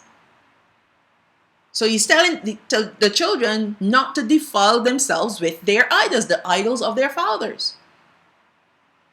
Verse 19, I'm Yahawah Alahayak, walk in my statutes and keep my judgments and do them. And hallow Shabatha Wathai, and they shall be a sign between me and you. So that includes the land, the Shabath for the land, and the Shabath for you. Because he's speaking to the children now. Because it's the children that will go into the land. That you may know that I am Yahawah Alahayak. I am your Alahayam. And that's the covenant. You will be my people and I will be your Alahayam. 21, notwithstanding the children. Now he's talking about the children. Rebelled against me. They walked not in my statutes, neither kept my judgments, to do them, which if a man do, he shall even live in them. They polluted Shabatha Wathai. Then I said, I will pour out my fury upon them to accomplish my anger against them in the wilderness. Nevertheless, I withdrew my hand and wrought for my name's sake, that it should not be polluted in the sight of the heathen, in whose sight I brought them forth. Right? He wanted to remain hallowed in the eyes of the people around them, because what would the people think that he brought those people out? They disobeyed him. He had to kill them all. Destroy them. Then it meant that he wasn't able to keep them. He wasn't able to handle them, so he destroyed them. But he was wroth for his name's sake. He was determined. He was determined to keep his name sacred before the people in the that were around them, the heathen nations that were around him. Verse 23, I lifted up my hand unto them also in the wilderness, that I would scatter them among the heathen, the nations, and disperse them throughout the countries, because they had not executed my judgments, which is my Hashabath, but had despised my statutes, and had polluted Shabatha Wathai, and their eyes were after their fathers' idols. Curses handed down from one generation to another. Ordinance is a law, statute is a law, judgment is a formal decision, a divine sentence or decision. Although most of these words seem to mean one thing, which is law, because you hear the word law, commandments, statutes, judgments, ordinance, right? With the exception of judgment, all of them means same thing, law. But the word law is used to govern particular sectors of life. For example, in today's world, we have laws, but there are laws that are called contract laws, civil laws, immigration laws, and such. So we have different laws to govern particular sectors of life. Similarly, Yahawah had created statutes, laws, commandments, and ordinances to govern particular sectors of Yashar'al's livelihood. They needed it. Now, can you imagine? Adam and Hawa had only one law in the garden, one commandment, compared to the laws, statutes, commandments, and ordinances that them in the wilderness and in the land of Yashar'al had to keep. Because it showed how the sin had greatly blossomed and grown to form rebellion. It wasn't just about disobeying the one law anymore. It is about your lifestyle. Right? What comes into your brain, what you do, how you react. There are a lot of people, they react in such vile ways that you wonder, are you really a believer? You say you're a believer, but you're ready to murder. And you're cursing. I listen to some of the brethren that, on one hand, they're praising the Most High, but on the other hand, they're cursing. They're cursing fellow brethren. They're cursing the heathens. We're not supposed to be cursing. And when I say curse, I'm not talking about, putting the what's the word? When I say curse, I mean using bad language. Right? Using bad language. We're supposed to be a holy people, and our speech, we not only are we a holy people, but we are a peculiar people. We're supposed to represent Hamashiach, Yahawah on this earth. And if we're acting like the Gentiles, talking like them, behaving like them, cursing like them, how are we any different than them? We're just like them. How can we praise Yahawah with the same lips that we curse with? Either we want to be holy and we seek to find ways to make that happen. You got to put away your idols and you got to repent. Or we forget about it and say, you know what, I'm a Gentile through and through. So let the chips fall where they may.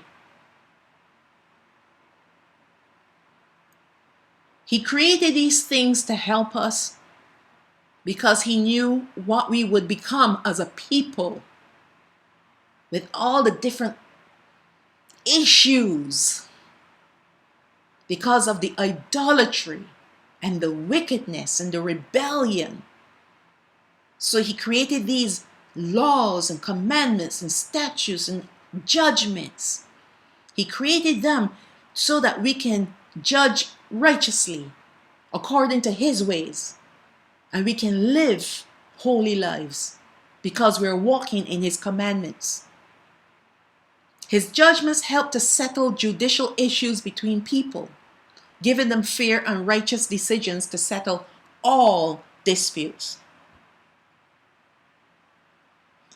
Yahawah, Ezekiel 22, verse 8 to 31. You have despised my holy things and have profaned my Shabbath. See, I changed it there. If you are men that carry tails to shed blood, and in you they eat upon the mountains. Sorry, in you are men that carry tails to shed blood, troublemakers. In you they eat upon the mountains, they eat upon the high places. That's pagan worship, right? In the midst of you, they commit lewdness. In you, they have discovered their father's nakedness. That meant they slept with their father's wife. Maybe he remarried. Maybe he has a concubine. And they went and slept with their father's woman. In you, they humbled her that was set apart for pollution. She was having a menstrual cycle. That's what it means. Humbled her. They had sex with her while she was having her menstrual cycle. And they did it at force. So when any man humbles a woman, they do it at force. She was not willing, but they did it anyway. She wanted to keep the day of her purification. You wanted it. And this is the reason why. So let me pause here, or let me move on. Let me see where, if it says later on. In you, and one have committed abomination with his neighbor's wife, sleeping around, sleeping with your neighbor's wife. And another has lewdly defiled his daughter-in-law. So now this is the father doing it to his son's wife, having sex with his son's wife. And another in you have humbled his own sister, his father's daughter. Might be from a different mother, but you're still brother and sister. Well, let me pause there. Because I wanted to say this. It may come up in the last slide. The reason why people want to have Shabath only for 12 hours from, well, depending on the time of the year, it may be 12 hours or it may be 8 hours. Maybe even 7 hours from sunrise to sunset. The reason why people want that, because they can't go 24 hours without sex. I kid you not.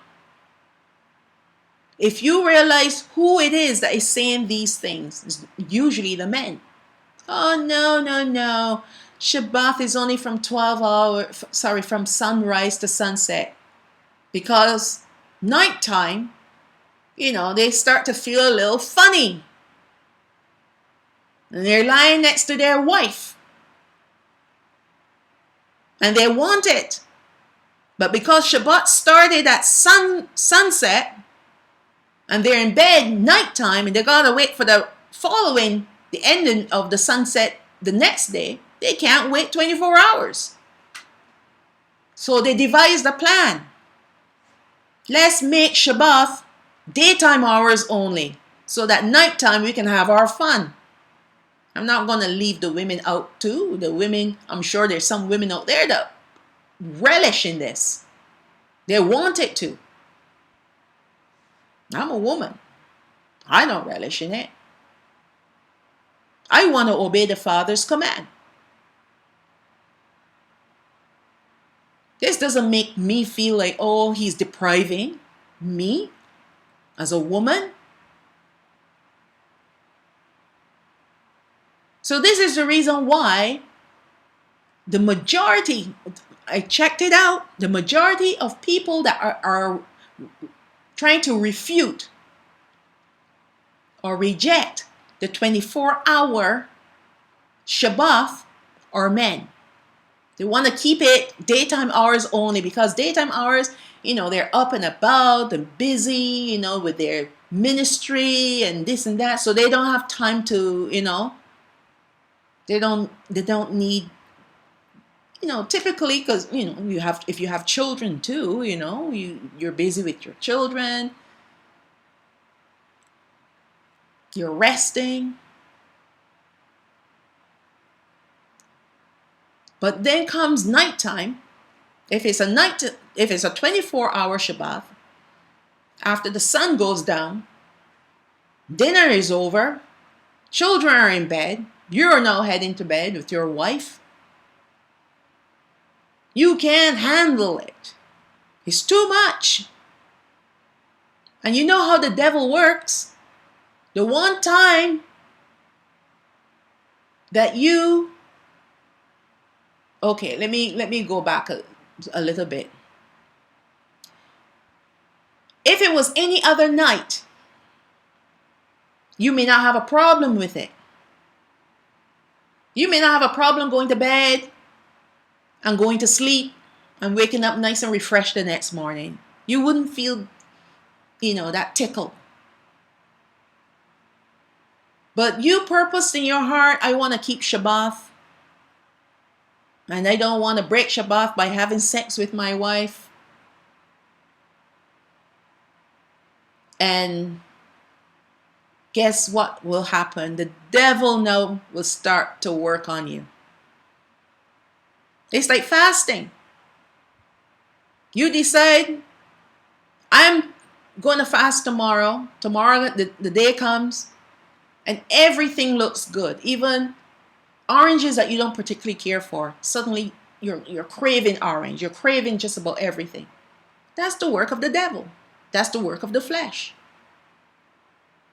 And if you are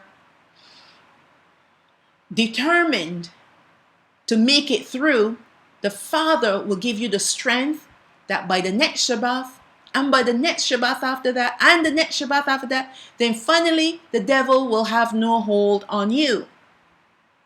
But if you give in and you try to make excuses and you change the command, then he has won and you've lost.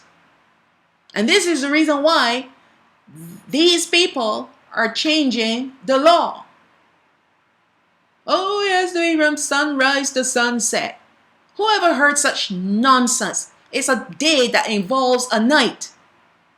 24 hours makes a day. Just because it has the word day doesn't mean that it's only daytime hours.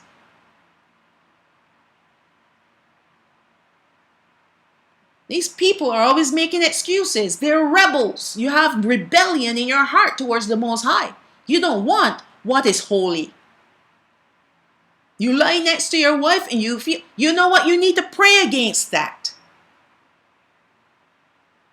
Because if you have great love for the Father, that thought will not enter into your mind. And even if it does enter into your mind, you start praying. And you need to win victory over your own self. It's only 24 hours. Come on, you want to tell me you can't wait 24 hours for your wife? I remember reading a comment somewhere where this woman was lamenting because someone was talking about keeping Shabbath. Shabbath includes not having sex. To keep Shabbath, you're not supposed to be having sex with your partner, your husband or your wife. And this woman was lamenting because she's determined to walk the path of Yashrael. Well, she would be Yahawah or one of the other tribes, Southern Kingdom. And she was saying something to this effect that her husband would not be very happy. Well, obviously her husband is not walking in the same path. And this is what happens when you go and you marry and you're not equally yoked. But maybe this could have been the situation where she became awakened after she was married. Maybe that was the situation.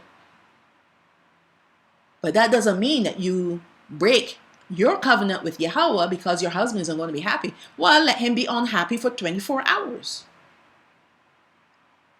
That would not have been a thought in my mind. My mind would be like, sorry, if you have a problem, go sleep on the couch. And I will lock the door to make sure you don't come in the middle of the night. Right? Excuse me. I had a tickle in my throat. Let's move on. So these are the things that Yashraal was doing. Well, I believe it would have been the southern kingdom, because the northern kingdom was already dispersed, right? So they're in the land, because Yatsachaq was already, he was the prophet to the southern kingdom, but he still prophesied for the northern kingdom as well. But these are the things that our forefathers did. The wicked things, sleeping with your father's wife, sleeping with your own sister, your half sister. Doesn't matter if she's half or not. She's still your sister. She's still blood. Verse 12. In you have they taken gifts to shed blood. Right? Meaning they were hired killers. You have greedily gained of your neighbors by extortion, and have forgotten me, says Yahawah Alahayah. Behold, therefore, I have smitten my hand at your dishonest gain, which you have made. Thieves they have become. They broke every law that he gave them, and at your blood, which have been in the midst of you. You're killing one another. Can your heart endure, or can your hands be strong in the days that I shall deal with you? Now let me see what you're going to do when I start to deal with you. I, Yahawah, have spoken it and will do it. And I will scatter you among the heathen and disperse you in the countries. I will consume your filthiness out of you. That was the reason why he scattered us to our heathen nations. To the heathen nations. They're not ours. So that he can, that filthiness, that pollutionness inside of us will become greater to the point where we will be so disgusted by it that we will put it out of ourselves. And that's exactly what has happened to our generation. And you shall take inheritance in yourself in the sight of the heathen. I'm not giving you my inheritance. You're going to have to make your own inheritance. You're going to have to try to create an inheritance for yourself. You're not getting my inheritance. And you shall know that I'm Yahawah. And the word of Yahawah came unto me, saying, Son of man, the house of Yashraal is to me become dross. No, he's speaking to the northern kingdom, because the house of Yashraal is not the same as the house of Yahawah. And sometimes the prophets will let you know who they are speaking about based on who they're directing, who the names that they're going to call. So when you hear the house of Yashraal, doesn't necessarily mean the 12 tribes. The house of Yashraal typically is the 9.5 tribes, right? So they have, to me, become dross. All they are brass and tin and iron and lead in the midst of the furnace. And all those elements there, those metals, they're the cheap metals. They're cheap. They are even the dross of silver. They're not even silver, but they're the dross, meaning the slag, the garbage that comes off when they get the ore and they burn it to separate the slag, the whatever, the stone, melted stone, right, from the actual metal. So instead of being silver or gold, they're tin and iron and lead, and now they're dross. They're cheap and they're garbage. Therefore, thus saith Yahawah Alahayam, because you're all become dross. Behold, therefore I will gather you into the midst of Yarowashalam, which is Jerusalem, as they gather silver and brass and iron and lead and tin into the midst of the furnace to blow the fire upon it to melt it. So will I gather you in my anger and in my fury, and I will leave you there and melt you. Yes, I will gather you and blow upon you in the fire of my wrath, and you shall be melted in the midst thereof. As silver is melted in the, and silver is less than gold. So not only these are all the lesser metals that he's comparing them to. As silver is melted in the verse 22, as silver is melted in the midst of the furnace, so shall you be melted in the midst thereof. And you shall know that I, Yahawah, have poured out my fury upon you. And the word of Yahawah came unto me, saying, Son of man, say unto her, you are the land that is not cleansed, nor rained upon in the day of indignation. There is a conspiracy of her prophets in the midst thereof, like a roaring lion ravening the wolf. They have devoured souls. They're false prophets, telling you lies, causing you to go astray. They have taken the treasure and precious things. They have made her many widows in the midst thereof. So who are the treasure and who is the precious thing? The people. And because of that, the women have become widows in the midst thereof. Her priests have violated my law and have profaned my holy things. They have put no difference between the holy and the profane. Neither have they showed difference between the unclean and the clean, and have hid their eyes from the Shabath, and I am profaned among them. And this is what's happening with a lot of leaders today. They tell you it's okay to eat pork. It's okay to eat shellfish. It's okay to eat these strange creatures that come out of the sea.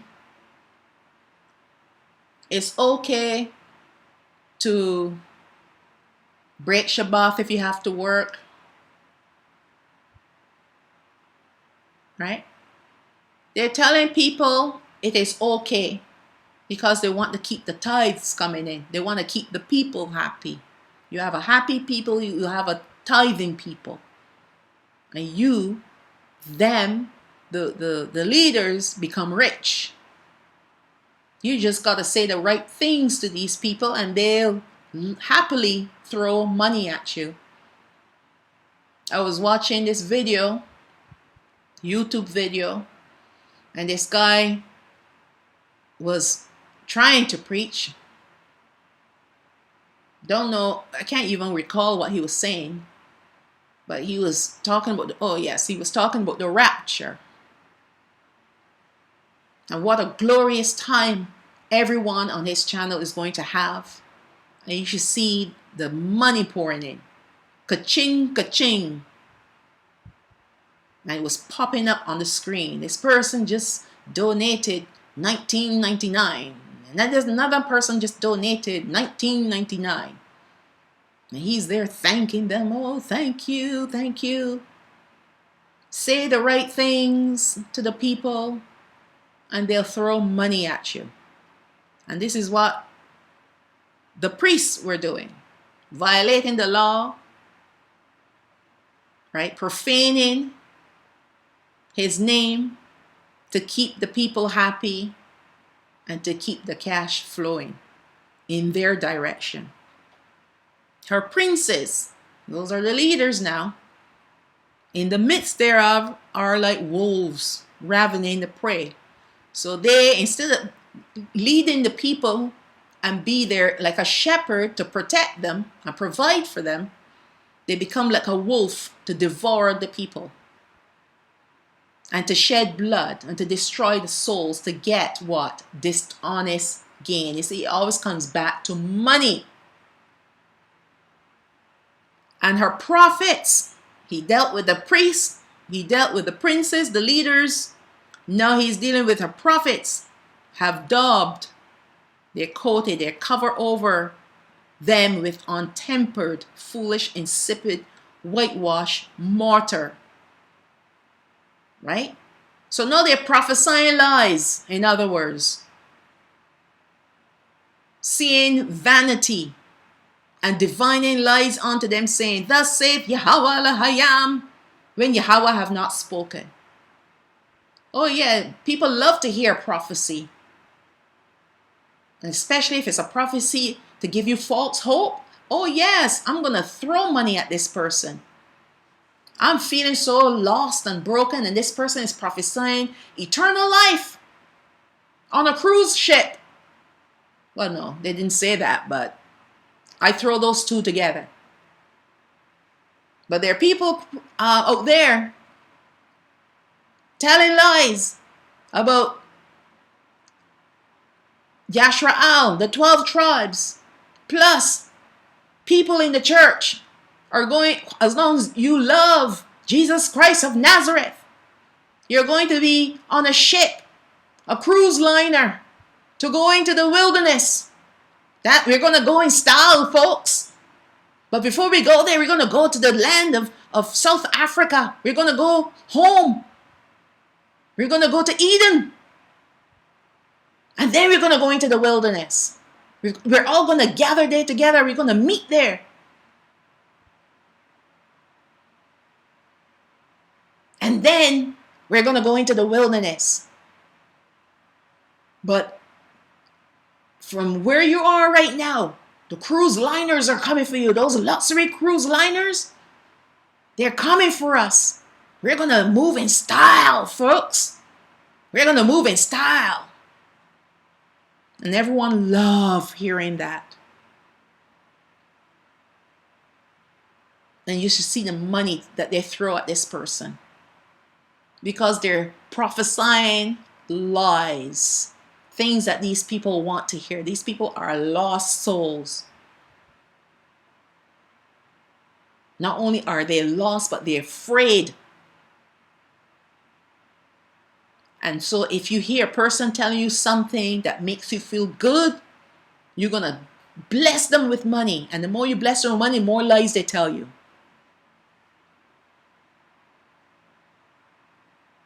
All right, let's move on.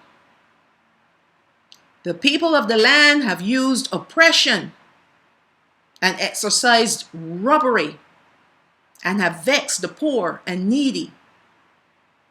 The Father loved three kinds of people. He loved the poor, the widows, and the orphans. And that's why his provisions in his laws and commandments and his statutes help to protect these three people. And when you vex the poor and the needy and the orphans and oppress the widows and the strangers, and he said, do not oppress the stranger, because you were strangers in the land of Matzarayah. That's why you have to respect the stranger. You were a foreigner. And when you vex these people, when you oppress them, it makes him angry. He has a soft spot for the poor, the widow, and the orphan, and the stranger. Verse 30, and I sought for a man among them that should make up the hedge and stand in the gap before me for the land, that I should not destroy it, but found none. Can you imagine looking for someone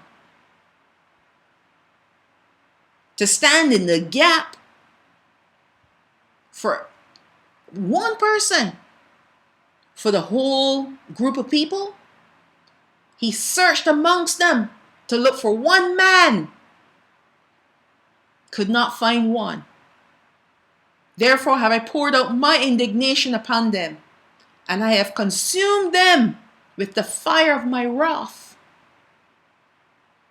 their own way have I recompense upon their heads, says Yahawah Alahayam. This is the reason why our forefathers, throughout the generations, since they left the land of Matzarayam, have been going through the judgments of Alahayam, to the point where we're a scattered people, a divided people, and a scattered people.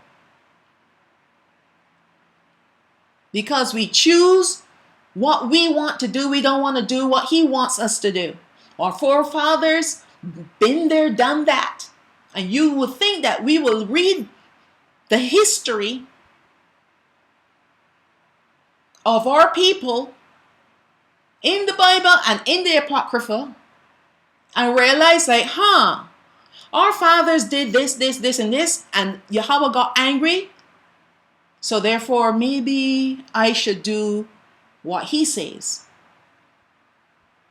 Let me not walk in the footsteps of my forefathers, because all it did for them, a lot of them perished. Meaning they're not going to have eternal life. They're all going to end up in the lake of fire. I don't want to end up in the lake of fire, so let me obey Hamashiach. Let me walk in his commandments. It may not be easy at first, but I am determined to do it. So let me start by repenting first. Then I'm going to go to the word myself, forget about what these online gurus are teaching. Let me go to the scriptures myself. Pray and ask the Ruach HaKodesh to help me. Right? I know you might say, well, you're on the YouTube. Yeah, but I'm not teaching you lies. I'm teaching you straight from the word. That's why I take all this time to read scriptures after scriptures, precepts after precepts. I'm not teaching you to diminish Hamashiach. I'm not teaching you not to keep the commandments. I'm teaching you to keep all the commandments. I wouldn't tell you to go kill an animal. I spoke about that. We don't need to do that. Hamashiach, he has fulfilled that. But all the things that I'm telling you is based on the word. But there are many out there that are teaching you variations of the truth, ways, loopholes out of the truth, that you don't have to keep the commandments. You can depend on grace. Grace is your ticket. Grace is your passport.